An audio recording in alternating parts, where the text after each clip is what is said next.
Morning, y'all. How's it going? The young super here. Just kind of wanted to get on and post a little video for y'all. Have a few things in the works coming up. One, how to get a job in this industry, either, coming out of college, and then also people that are coming through the trades on how they can, get some type of supervision or supervisory role, kind of like a superintendent, or working your way up from a foreman, or there are multiple trades that have the qualities that are capable of running certain projects, but it's the type of jobs that you got to look for that can really cater to the skills that you have.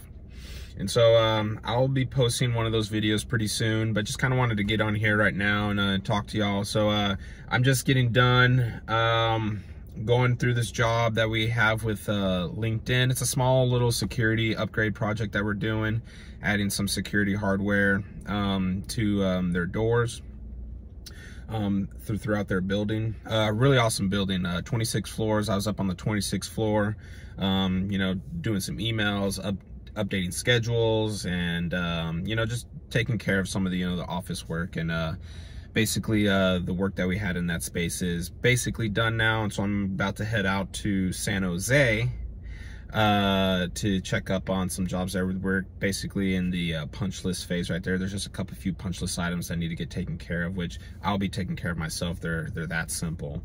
So just kind of give you another idea of kind of how my day goes, and how a day could potentially go for you. One day I could be in San Francisco, then Santa Clara, San Jose, Milpitas. Just depends on the amount of projects that I have, and basically the scope of work that we have as well.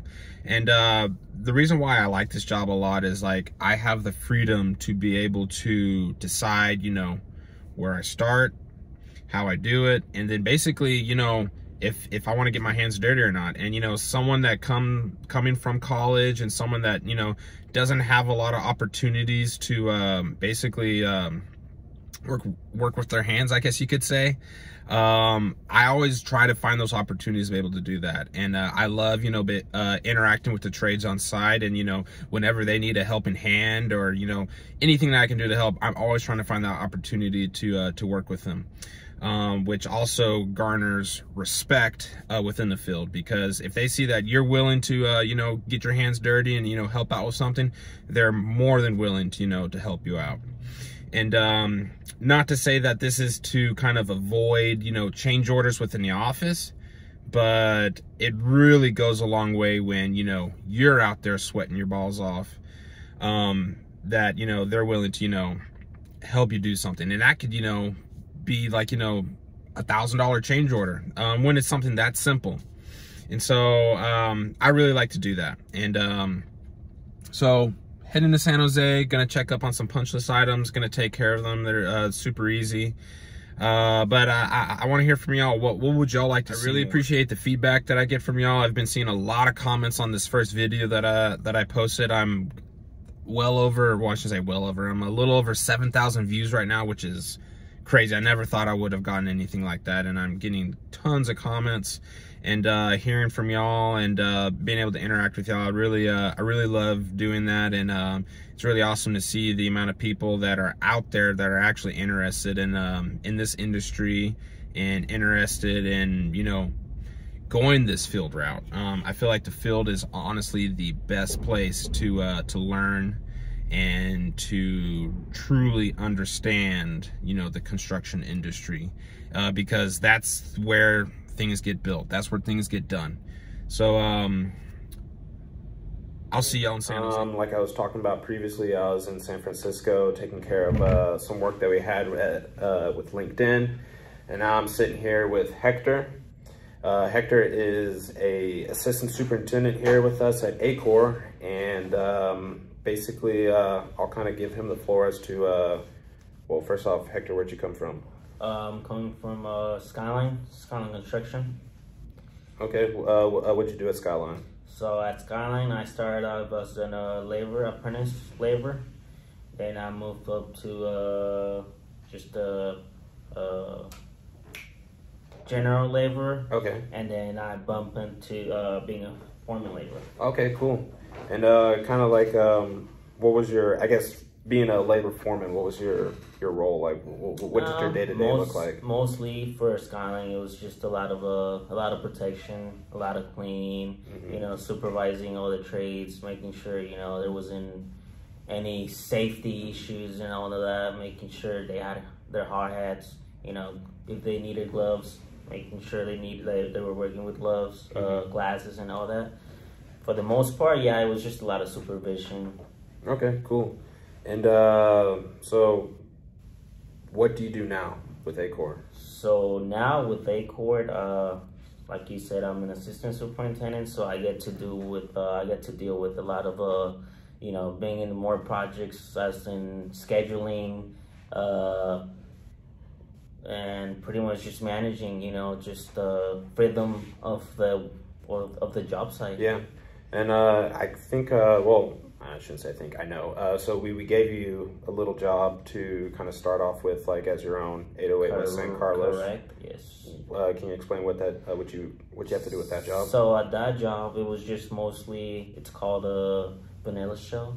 So it's pretty much just getting that space ready for, you know, market ready, and it's just to paint walls, polish the floor, and yeah, it's just little, you know, touch-ups here and there.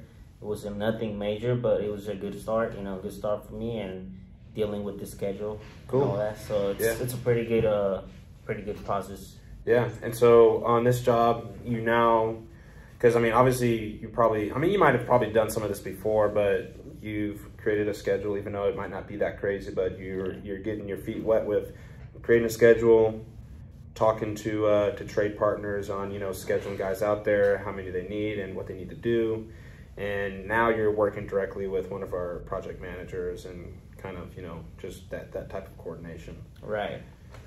So anything that you did at Skyline prepare you for what you're doing now? Honestly, there's a little bit of work that, you know, back then I was able to do, you know, I did a little projects where I was still a foreman labor, but I was able to do, you know, what I'm doing right now. Yeah. But it wasn't as much as I'm dealing with right now, because back then I wasn't dealing with scheduling, so I wasn't really familiar with it. But now with ACOR, now, you know, they gave me this opportunity, so just went for it, and thankfully I'm just learning a lot from, you know, from you and from other coworkers. Awesome. Yeah, and then we're currently here at one of our jobs in San Jose. We're basically in the closeout phase. There's just a bunch of punch list items that we've been taking care of, and basically the superintendent that was in charge of this job, he's basically kind of moved on to the next project that we have in Milpitas. And Hector is kind of taken over, because I mean he was here as an assistant role wherever you were needed. Right. But now you're here taking care of punch list items. We actually took care of a few punch list items today. I stopped by just to see how things were going.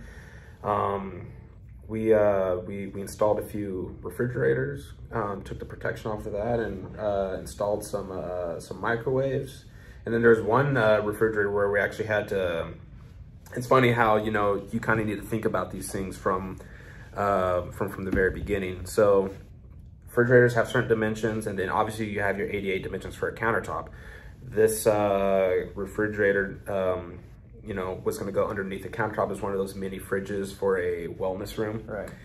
And because of the thickness of the carpet, the refrigerator couldn't fit in. There was like a bolt that was just too thick, right, in order to fit under there. And so yeah, that's where you're going, right? So since the beginning of the job, it's like, I guess we didn't think about that gap of the carpet, so I made it, you know, it's a big difference. So it's something to think about, you know, since at the beginning of all your projects, like, you know, what kind of finish you're gonna have and all that. So yeah, and that carpet that's in that room, it's actually a little bit thicker than some of the typical carpet tiles that we deal with, which, you know, cause for us to have to kind of modify the carpet that was in that little alcove for the refrigerator to fit it in there. So just kind of, you know, to kind of detail out, you know, a day-to-day that you now see Hector doing, and also what I do.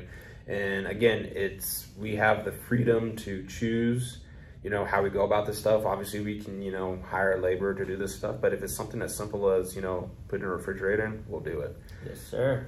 So hopefully this was beneficial to y'all as to, you know, seeing someone that's, you know, came from, you know, more of a laborer role to becoming, working his way to a superintendent. Yeah. So hope that was beneficial. Thanks, Hector.